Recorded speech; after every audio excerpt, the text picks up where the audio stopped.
It's a great pleasure for me also to be with you this afternoon.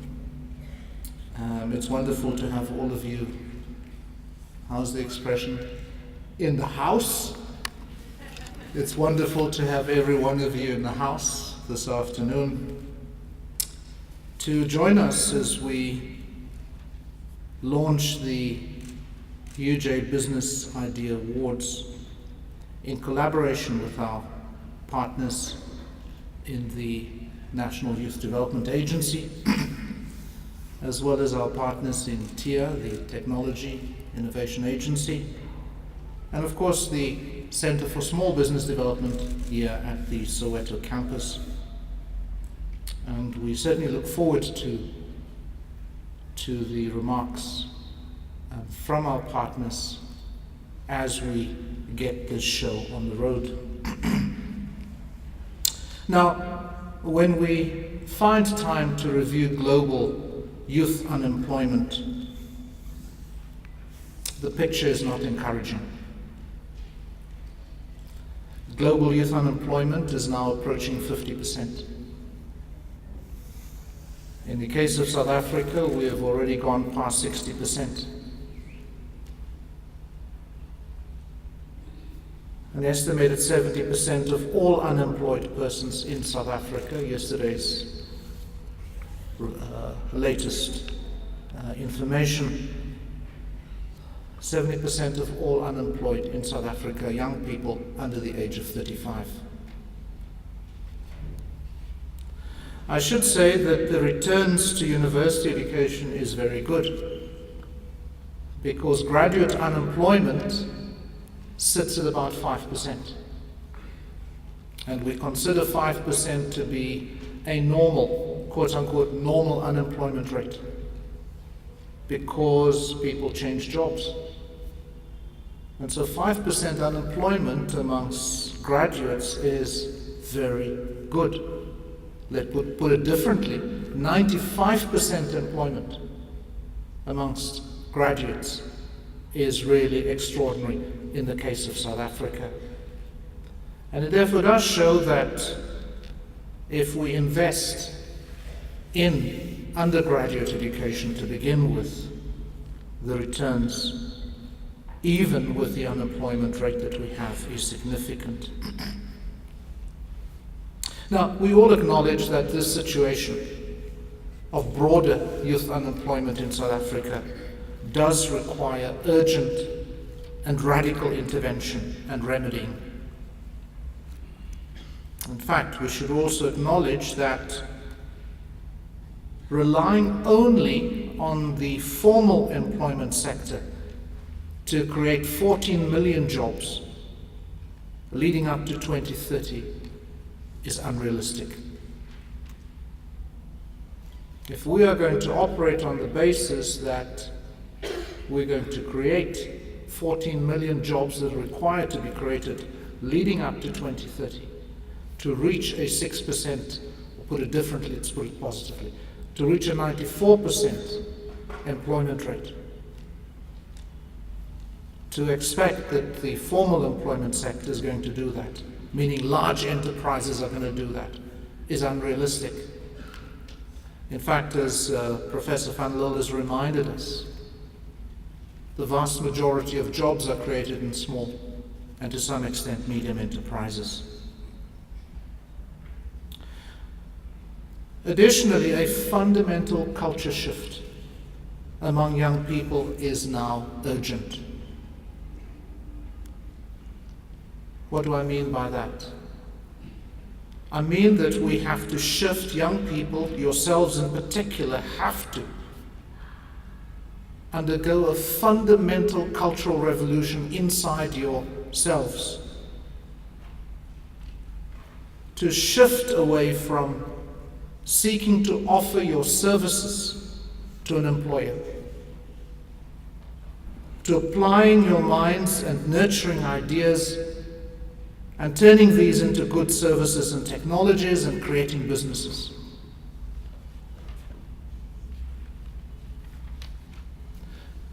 We have to undergo a fundamental revolution in the manner in which we have until now approached job or work creation or economic activity.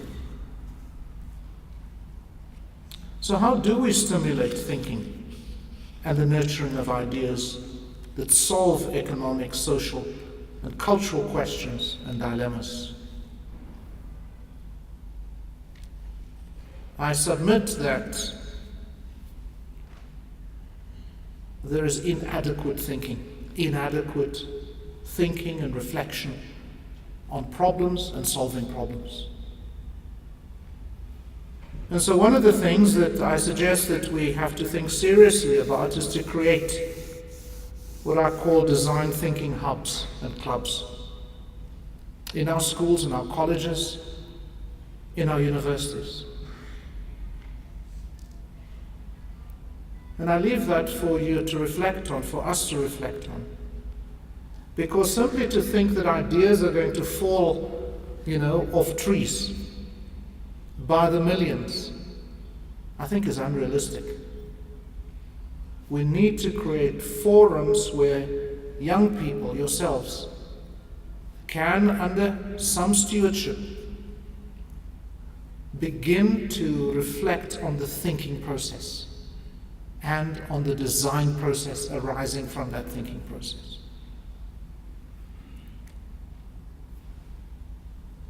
Now, this revolution that I speak of is no easy path. That is, of designing solutions, is reflected in goods and services and technologies, and of creating businesses. It requires focus and resolve. Because we know so many startups falter in the so-called valley of death. And since so many startups fail, hopefully to start again.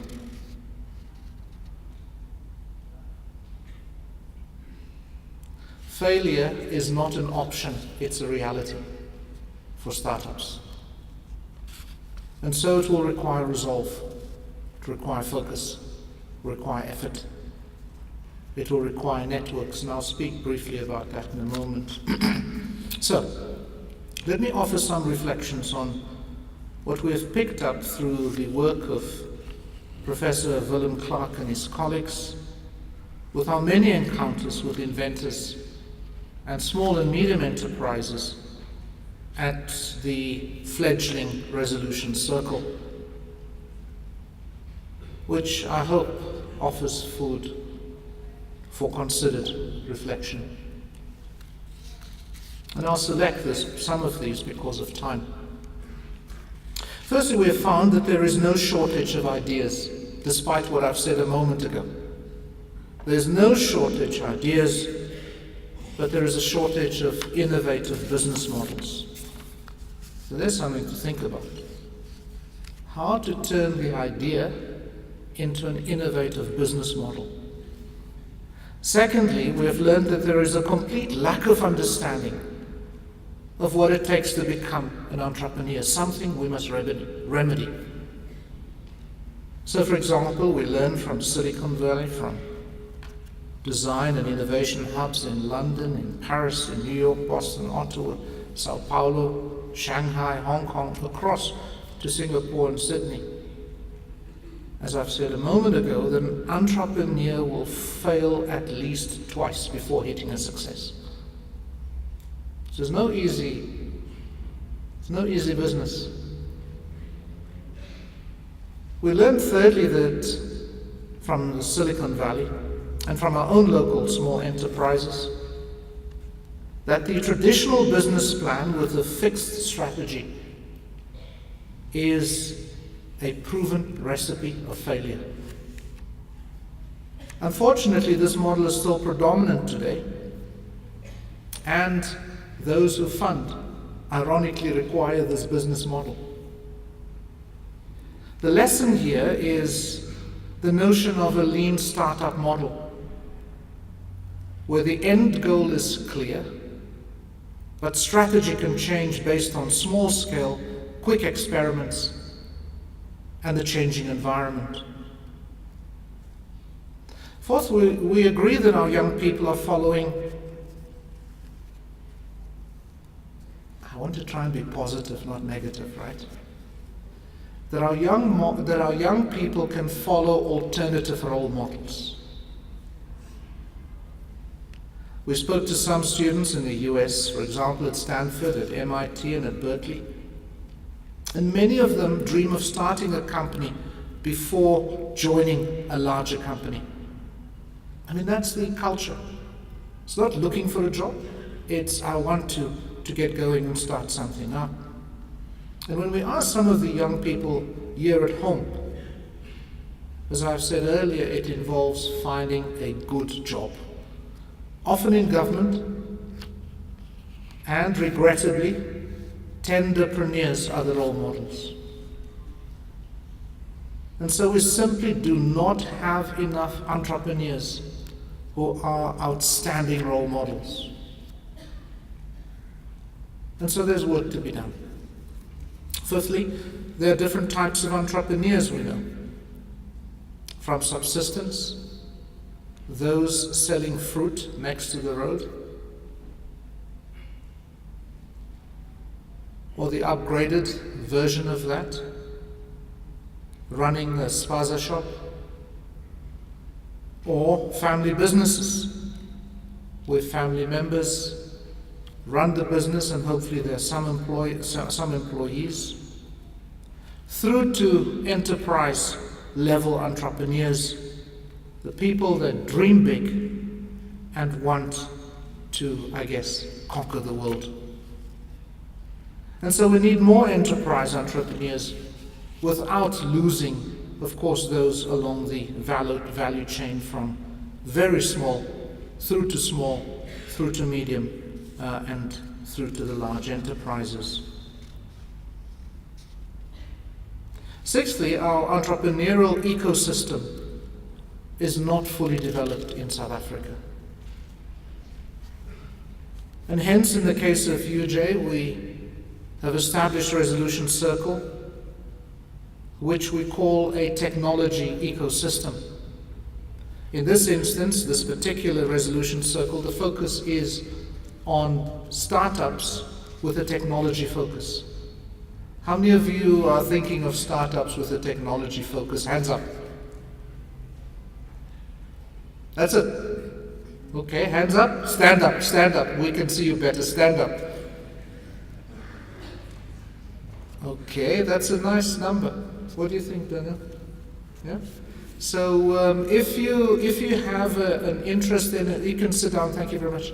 If you have an interest in technology, Resolution Circle would provide the ideal space for you to encounter this full entrepreneurial ecosystem. Professor Clark says to me that yesterday he spoke to Spoor and Fisher, one of the large IP legal companies in our country. And their take was that they don't even know where to send inventors to get prototypes made. Do you have an idea where to make prototypes as future innovators? Right, you got some ideas, okay, great. Banks do not want to invest in risk. There are almost no angel investors in South Africa. By angel investor, we mean somebody who's going to give you that 30,000 rands just to get going, just to turn that idea into an initial prototype. And we believe that Resolution Circle will make a big difference here for those in the technology domain. But nationally, we have a major challenge to overcome. Seventhly, there is also, we believe, a somewhat unrealistic expectation from inventors on what an idea is really worth. We estimate your idea is worth 10% of the shares in your company. Right? There's a fundamental mismatch between you believing my idea is 100% shareholding in my company, and I'm going to take it myself right through prototype stage and then to market.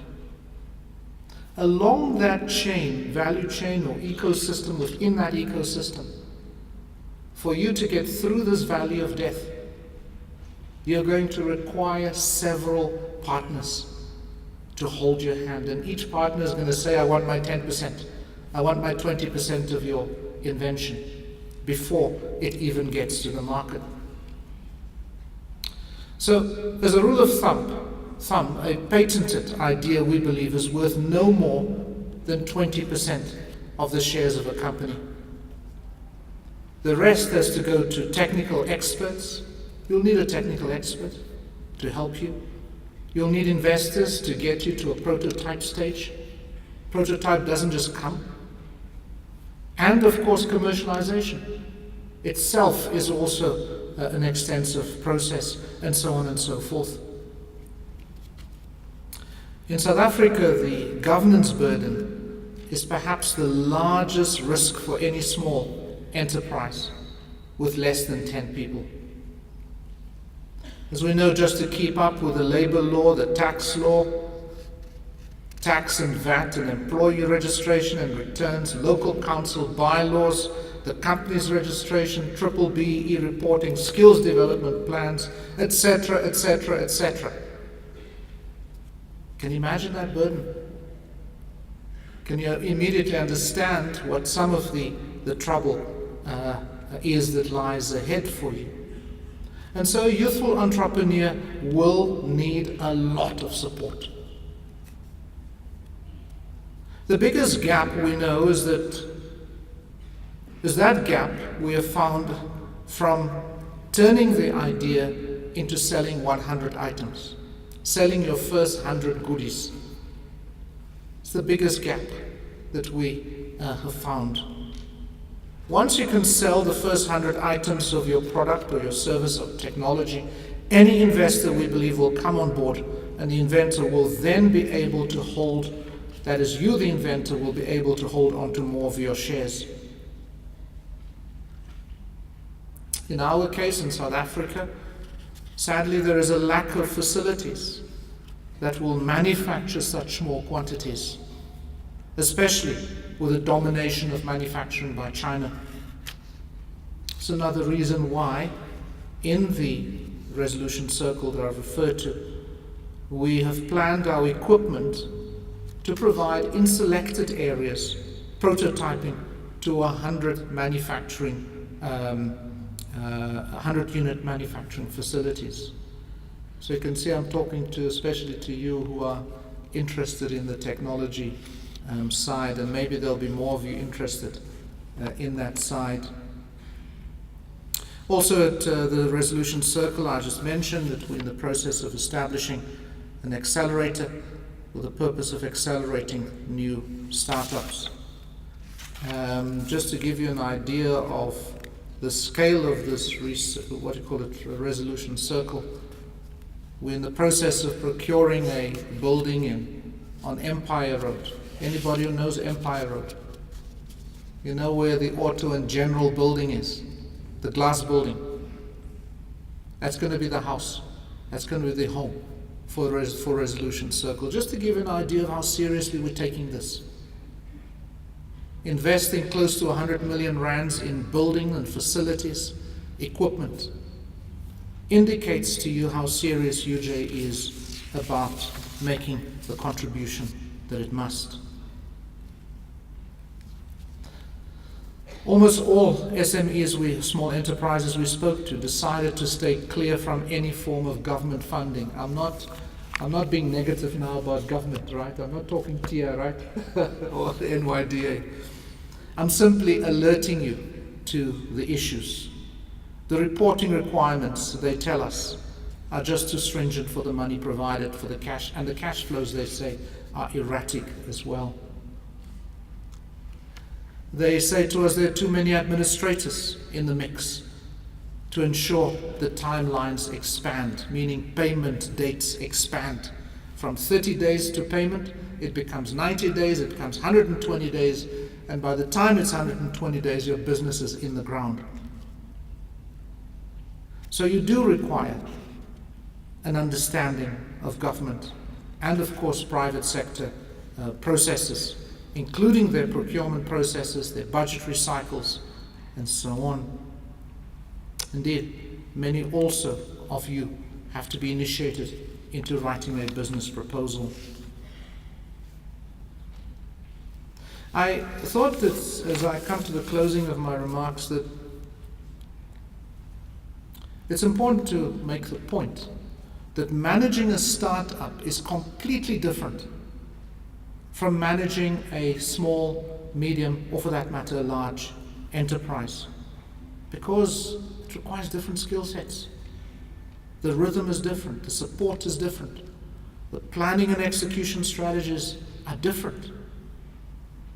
Most of the time, our training, even in our universities, assumes that the operating context is that of a large enterprise. Just look at many of our honors programs, our MBAs, many of our MCOMs.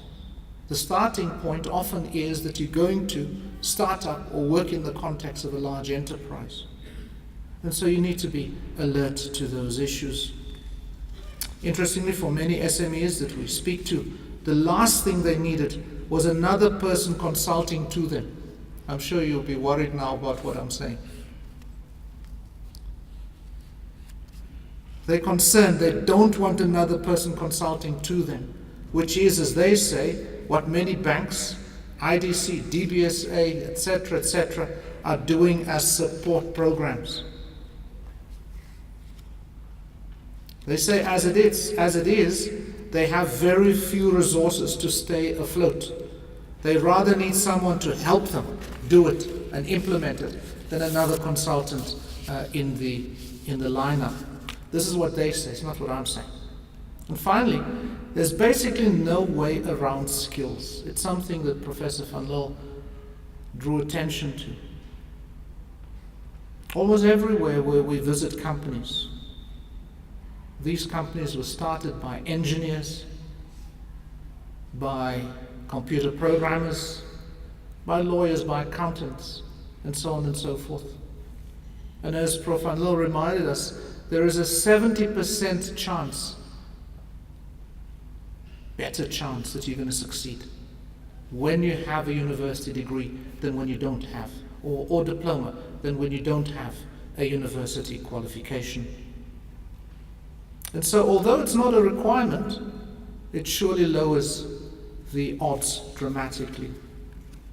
So I hope that these observations and lessons may be of some value, or at least provide cause for reflection, and explains with this launch of the Vice-Chancellor's UJ Business Idea Awards our commitment to turning the tide on youth unemployment, to nurturing innovation and enterprise development, and to building a stronger and more diverse South African economy. Many thanks.